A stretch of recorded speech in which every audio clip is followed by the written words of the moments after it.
I got sorry.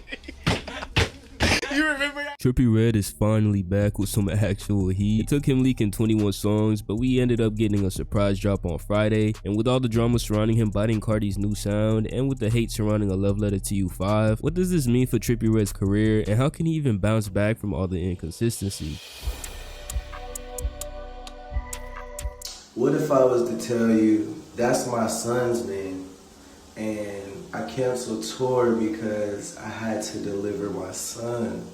Now don't get me wrong, Trippie Redd is 100% overhated. It's become the new trend to discredit anything that he does. I mean, he cancels a tour and now everyone's saying it's because he fell off, and the whole time it's really just due to his child being born. But more than anything, it's really the constant allegations of him copying Carti that's hurting his career. When Pop My Shit leaked, everyone was quick to say he was biting Carti's new sound, even though Trippie was already using a deeper voice on some songs off Pegasus. And if I do remember right, when we first heard Fiend, people were saying Carti was copying Future. So whether you want to say that Trippie was copying Carti or inspired by Lil Wop, that's up to you, but honestly I think the flow was different enough. Now another big issue that Trippie is facing is really just an identity crisis, and while diversity is good, I think the last couple years Trippie hasn't really been honing in on just one sound. He was really onto something with I Miss the Rage, and if you ask me, he could have fathered the whole generation of rage music. And while Trip at Night was good, Mansion music kind of fell short of what fans wanted. But going from those two projects to A Love Letter to You 5 kind of just felt like a complete U-turn. Fans said they wanted Trippie to go back to his roots, and I think he ended up going to the wrong roots and just gave us a bunch of love songs. I think he needs to really lock in one lane for a while so he can perfect it, and this new EP might be the start of that.